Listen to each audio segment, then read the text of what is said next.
नमस्कार, स्वागत है आपका ज्ञान विज्ञान के इस नए एपिसोड में। मैं हूं आपके साथ ऐश्वर्या।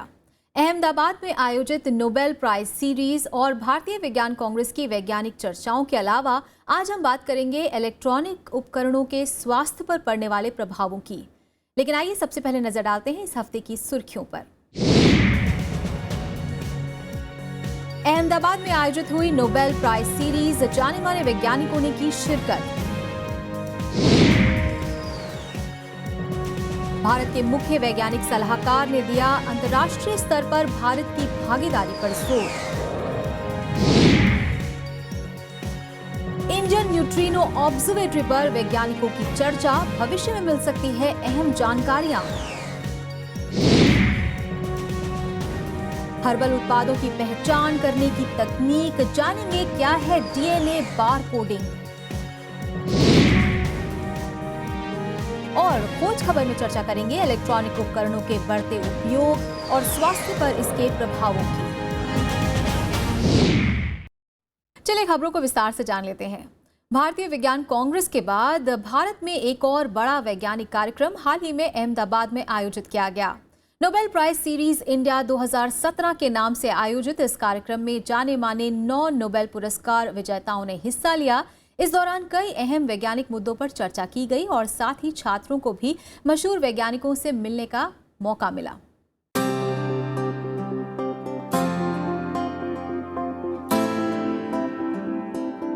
विज्ञान से कैसे दुनिया में बदलाव आया, दिमाग में वैज्ञानिक विचार आने के लिए क्या जरूरी है? ये कुछ वैसे बुनियादी सवाल हैं जो किसी भी युवा वैज्ञानिक के जहन में उभर सकते हैं। ऐसे ही सवालों का जवाब देने के लिए दुनिया के अलग अलग हिस्सों से 9 नोबेल पुरस्कार विजेता नोबेल प्राइज सीरीज 2017 में हिस्सा लेने के लिए भारत पहुंचे हैं।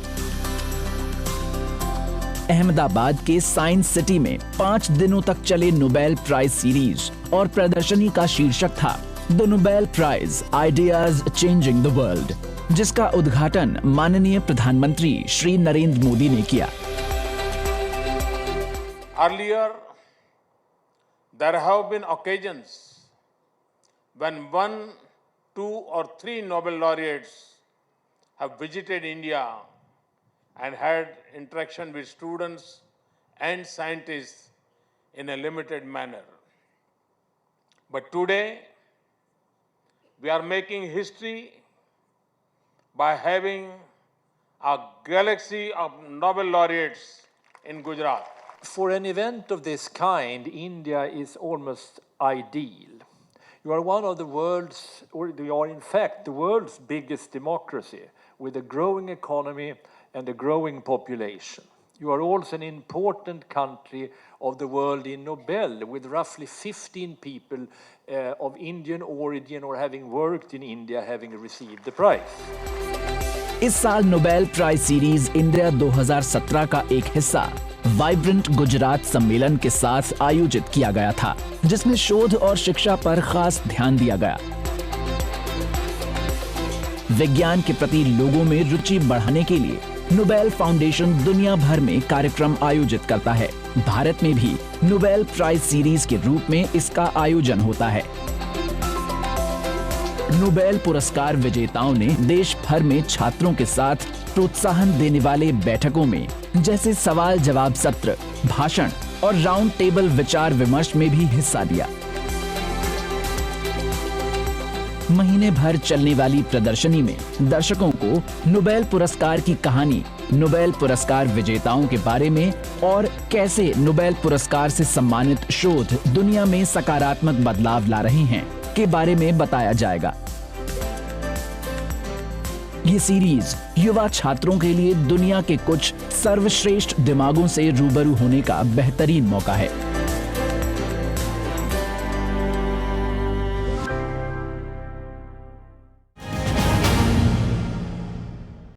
हाल ही में तिरुपति में खत्म हुई भारतीय विज्ञान कांग्रेस में कई सत्रों का आयोजन किया गया था, जिसमें दुनिया भर से आए वैज्ञानिकों ने अपने विचार रखे। इसी दौरान आयोजित एक सत्र में भारत के मुख्य वैज्ञानिक सलाहकार आर चिदम्बरम ने विज्ञान के क्षेत्र में भारत की अंतर्राष्ट्रीय स्तर पर भागीदारी पर जोर दिया और विज्ञान की विभिन्न चुनौतियों पर भी चर्चा की।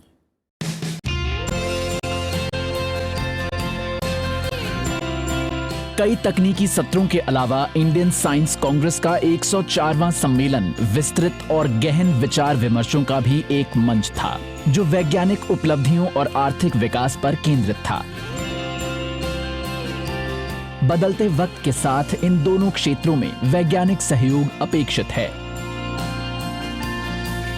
इंडियन साइंस कांग्रेस के 104वें सम्मेलन में भारत सरकार के मुख्य वैज्ञानिक सलाहकार आर चिदम्बरम का भाषण भी इसी मुद्दे पर केंद्रित था। Today's India wants international partnership on an equal partner basis. We don't want doles from other countries. As India is growing, of course we must do basic research. You can build a technology superstructure, but the foundation for that comes from basic research. Even basic research for which there are no obvious applications. Gravitational, Prime Minister talked about gravitational waves. Gravitational waves, and we are going to get the third LEO arm. International partnerships in science शीर्षक अपने भाषण में उन्होंने वैज्ञानिक शोधों के अंतर्राष्ट्रीय सहयोग के फायदे बताए और बराबरी की हिस्सेदारी में अंतर्राष्ट्रीय सहयोग का आह्वान किया। अपने भाषण में उन्होंने वैश्विक परियोजनाओं में भारत के योगदान के बारे में बताया, जिनमें सर्न में विशाल हैड्रॉन कोलाइडर के लिए सुपर कंडक्टिंग चुंबक से लेकर भारतीय सुनामी अग्रिम चेतावनी केंद्र का जिक्र किया। Now, of course, India in the last couple of decades, has been going in for big international cooperation in mega science projects, in mega technology projects. One of them is the Large Hadron Collider. Large Hadron Collider is run by the Center for European Nuclear Research. India is an associate member, as the United States, Japan, China and all that. And they were looking for the Higgs boson. This was the only missing particle in the standard model in particle physics. And because they expected the weight under the standard model for this to 130, 150 times the mass of the proton. उन्होंने जोर दिया कि परिस्थितिकी को बेहतर बनाने के लिए ऊर्जा, पानी, पोषण और स्वास्थ्य सुरक्षा जैसे मुद्दों पर शोध को बढ़ावा देना चाहिए।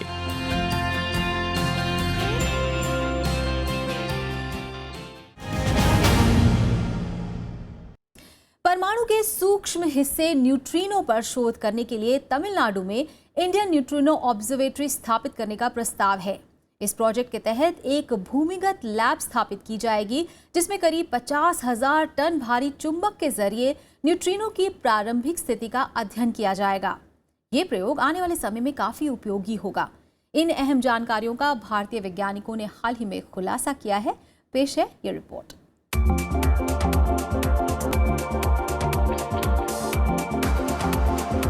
पार्टिकल फिजिक्स के सबसे दिलचस्प पहलुओं में एक है न्यूट्रिनोज, जो विद्युतीय रूप से तटस्थ होता है। कई परमाणु और आणविक प्रतिक्रियाओं के बाद न्यूट्रिनोज का जन्म होता है, जो सितारों और यहां तक कि ब्रह्मांड की उत्पत्ति जैसे विषयों को समझने में सहायक हैं। ब्रह्मांड से जुड़ी जानकारियों के विस्तार के लिए भारत में एक न्यूट्रिनो प्रयोगशाला स्थापित करने का प्रस्ताव है। तमिलनाडु के थेनी जिले में बोधी हिल्स में प्रस्तावित प्रयोगशाला को तमिलनाडु पर्यावरण नियंत्रण बोर्ड से हरी झंडी मिलने का इंतजार है। भारत स्थित न्यूट्रिनो ऑब्जर्वेटरी पर हाल में तिरुपति में संपन्न हुए इंडियन साइंस कांग्रेस के 104वें अधिवेशन में भी विचार किया गया।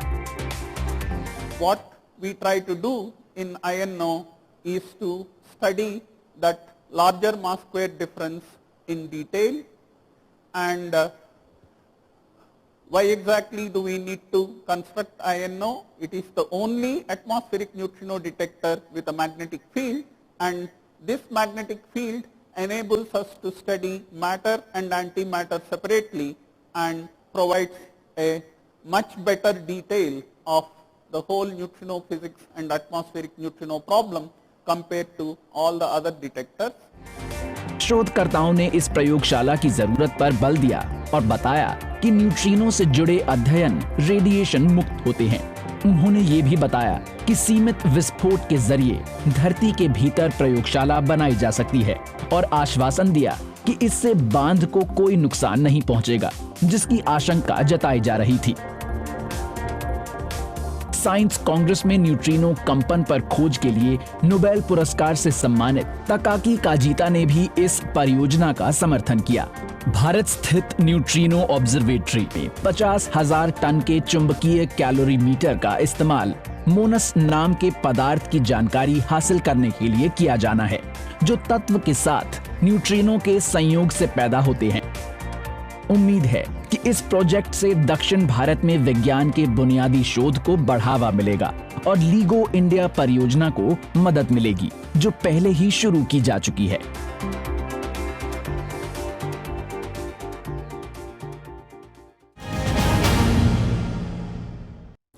प्राकृतिक गुणों के कारण हर्बल उत्पादों का उपयोग तेजी से बढ़ा है, लेकिन ये कैसे पता लगाया जाए कि ऐसे उत्पादों में प्रयोग किए गए पदार्थ बिल्कुल शुद्ध हैं या नहीं? इसे जानने के लिए वैज्ञानिक एक तकनीक अपनाते हैं जिसे डीएनए बार कोडिंग कहते हैं। आइए जानते हैं क्या है वो तकनीक।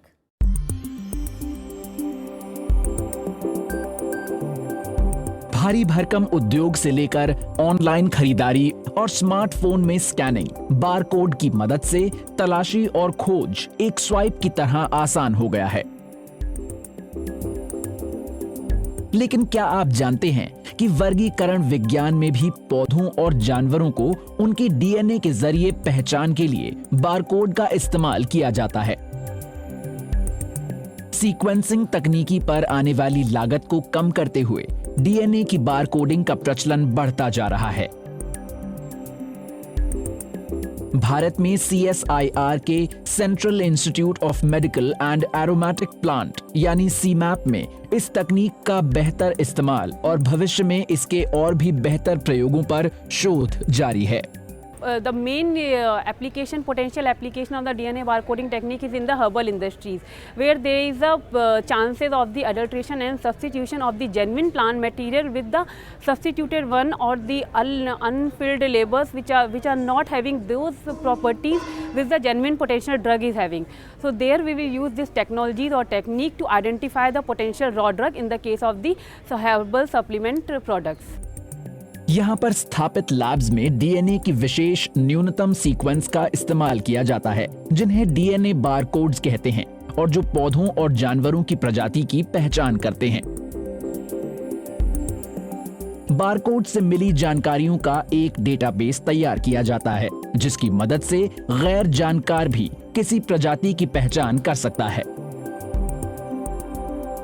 डीएनए बारकोडिंग की दिशा में एक नया कदम है भारतीय जड़ी बूटियों के बाजार में मिलावट की पहचान करना।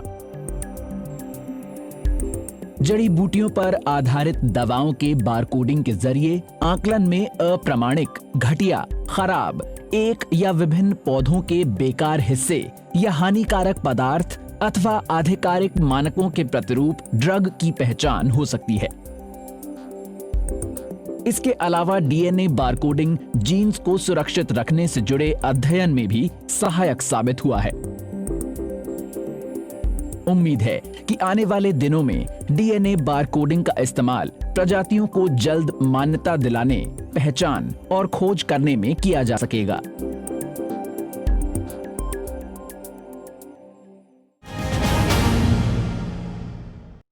और यहाँ वक्त तो चला एक छोटे से ब्रेक का, जल्द वापस लौटते हैं विज्ञान और तकनीकी की कुछ और दिलचस्प खबरों के साथ। देखते रहिए ज्ञान विज्ञान।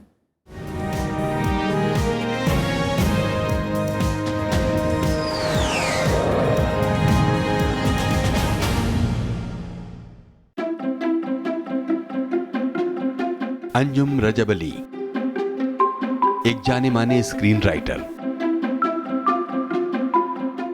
इरफान साहब बहुत अहम है राइटिंग के लिए कि राइटर ये मान के चले कि मेरा एक विजन है, मेरी एक सोच है और उस सोच के बेसिस पर मैं एक स्क्रिप्ट लिखना चाह रहा हूँ, मैं कुछ कहने जा रहा हूँ। हम लोग जो लिखते हैं वो एग्जैक्टली वही ऑडियंस तक पहुँचता नहीं है। ऑडियंस हमारी स्क्रिप्ट नहीं पढ़ती है, वो स्क्रिप्ट का एक वर्जन देखती है और वो वर्जन के अंदर फिल्म मेकर की दृष्टि भी जुड़ जाती है फिर बाकी लोग भी आते हैं, एक्टर अपने तरीके से इंटरप्रेट भी करता है, तो that becomes the guiding document. नमस्कार, मैं हूं अंजुम रजब अली और मुझसे मिलिए प्रोग्राम गुफ्तगू में, सिर्फ राज्यसभा टीवी पर।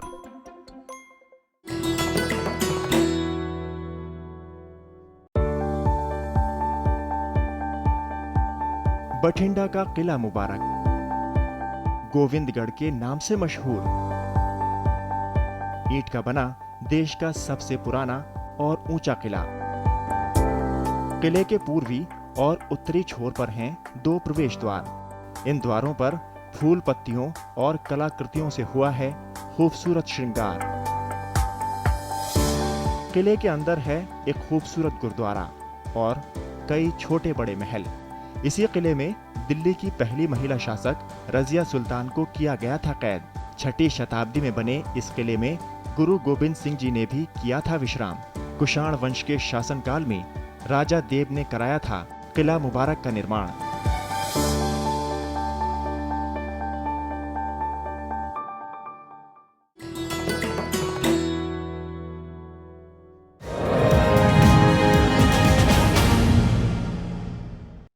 ब्रेक के बाद आपका फिर से स्वागत है। आप देख रहे हैं ज्ञान विज्ञान और देश और दुनिया में विज्ञान की कुछ और दिलचस्प खबरों को जानने के लिए आइए देखते हैं science express.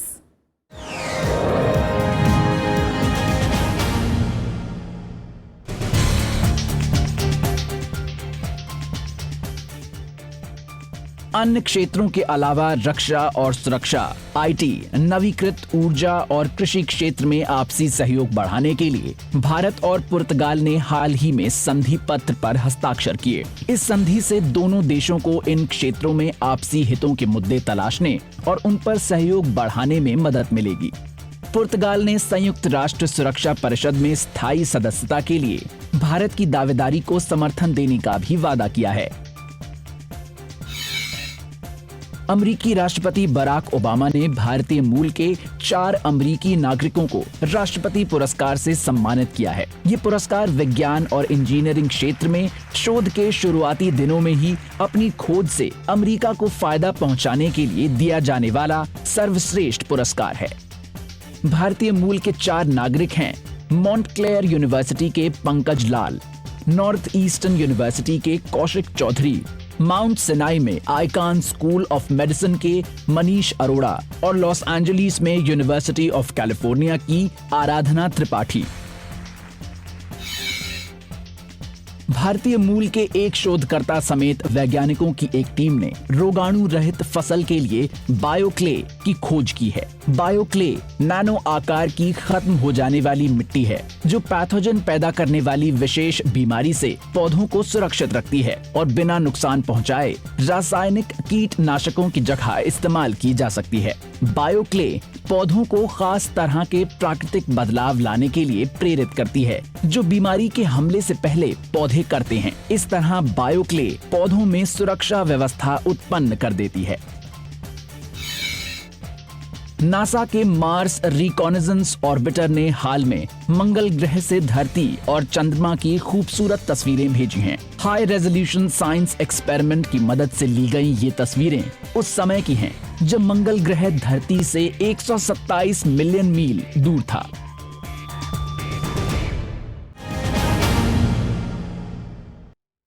Mobile, TV, laptop, tab जैसे ना जाने कितने ही इलेक्ट्रॉनिक उपकरण हैं जो आज हमारी रोजमर्रा की जिंदगी का अहम हिस्सा बन गए हैं। आज हम इन उपकरणों के इतने ज्यादा आदी हो चुके हैं कि इनके दुष्प्रभावों पर हम ध्यान ही नहीं देते। नतीजतन कमर दर्द, सिर दर्द, आंखों में जलन और धुंधलापन जैसी कई समस्याओं के शिकार हो जाते हैं। तो आज के अपने सेगमेंट खोज खबर में हम चर्चा करेंगे इसी विषय पर और जानेंगे इलेक्ट्रॉनिक उपकरणों के दुष्प्रभावों के बारे में।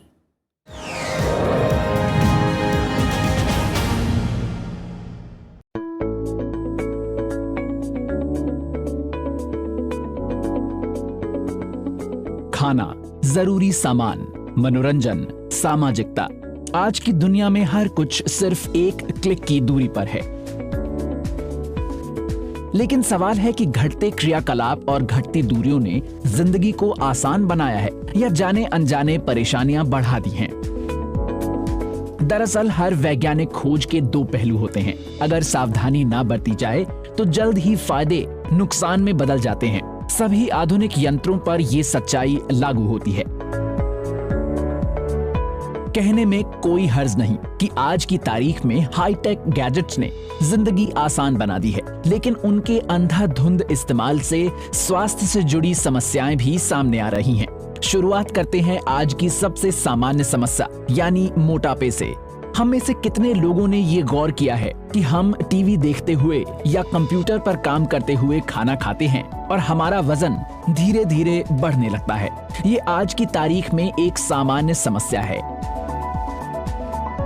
शोधकर्ताओं की रिपोर्ट कहती है कि जब हम टीवी या कंप्यूटर स्क्रीन के सामने खाते हैं तो अनजाने में जरूरत से ज्यादा खा लेते हैं, यानी खाने को चबाते नहीं, सिर्फ खाने की औपचारिकता पूरी करते हैं। कंप्यूटर के सामने ज्यादा वक्त बिताने वालों में पीठ दर्द, गर्दन दर्द और मांसपेशियों में दर्द आम बात हो गई है। स्वाइप करना, स्क्रॉल करना, स्लाइड करना या टाइप करने में नसों में खिंचाव पैदा होता है, जो टेक्सटिंग टेंडोनिटिस या लगातार दर्द में तब्दील हो जाता है। गैजेट्स के लगातार इस्तेमाल से शरीर के जिस दूसरे हिस्से पर बुरा असर पड़ता है वो हैं आंखें। अगर आप आंखों में खुजली, लाली, धुंधलापन, अस्थायी रूप से कम दिखना या दो तस्वीरें बनने जैसा महसूस कर रहे हैं तो ये स्क्रीन पर लगातार देखने का नतीजा हो सकता है। लगातार तनाव से आंखों में गंदगी पैदा हो सकती है या सूखापन हो सकता है, जो आंखों में कई तरह की बीमारियां पैदा कर सकती है। इन दिनों कानों में हेडफोन लगाने की आदत आम हो गई है, लेकिन हमें इस बात का एहसास नहीं होता कि बाहरी शोर से बचने के लिए हम ऊंची आवाज पर जिस संगीत का आनंद ले रहे हैं वो दरअसल हमारी सुनने की क्षमता कम करती है। और अब मनोवैज्ञानिक पहलू की बात करते हैं। गैजेट्स के लगातार इस्तेमाल से भावनात्मक और मनोवैज्ञानिक परिवर्तन भी होते हैं। लगातार गैजेट्स का सहारा लेने पर फोन नंबर याद रखने की हमारी क्षमता या चेहरा और नक्शे याद रखने की हमारी क्षमता कम हो जाती है। वैज्ञानिक इस स्थिति को ईमेंशिया कहते हैं। इसकी वजह स्पष्ट है, हम अपने दिमाग का कम इस्तेमाल करते हैं। इससे ज्ञान हासिल करने की दिमाग की क्षमता कम हो जाती है। बाद में अल्जाइमर बीमारी भी हो सकती है। गैजेट्स के लगातार और अधिक इस्तेमाल से ये कुछ सामान्य बीमारियां हैं, लेकिन कई शोध के नतीजे इससे भी भयानक हैं, जिनमें सेल फोन के अधिक इस्तेमाल से ल्यूकीमिया, थायराइड, सीना, दिमाग और पेट के कैंसर की आशंका बढ़ जाती है। अपना लाइफस्टाइल बदल सकते हैं। लाइफस्टाइल में आप दिनचर्या जो है अपनी नियमित रखिए, सवेरे उठिए, एक्सरसाइज करिए, ज़्यादा शरीर में वेट ना हो, क्योंकि वेट भी ज़्यादा जो है ये एक अपने आप से अभिशाप है। ये डायरेक्टली तो नहीं, इनडायरेक्टली कई कैंसर्स होते हैं, उसके अंदर जो है ये भागीदारी रखता है। तो ये सारी चीज़ें अगर करें तो फिर अपनी तरफ से तो कोशिश कर सकते हैं कि हम बचे रहें। सवाल है कि आखिरकार तकनीकी विकास का हमारे शरीर पर इतना अधिक नुकसानदेह असर क्यों है? वैज्ञानिकों के मुताबिक आधुनिक यंत्र और तकनीकी पारंपरिक उपकरणों की तुलना में ज्यादा तेजी से विकसित हो रहे हैं, लेकिन शरीर की जैविक व्यवस्था उतनी तेजी से इन परिवर्तनों के अनुकूल नहीं हो पाती। लिहाजा आधुनिक उपकरणों का सावधानी पूर्वक इस्तेमाल करने में ही भलाई है।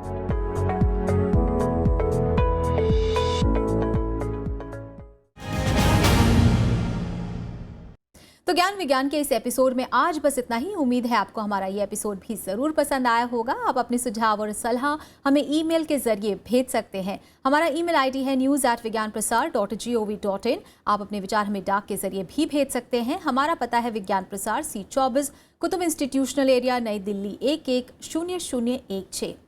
तो आज के लिए बस इतना ही। विज्ञान और तकनीकी की ताज़ा खबरों के साथ अगले हफ्ते फिर होंगे हाजिर इसी वक्त राज्यसभा टीवी पर। नमस्कार।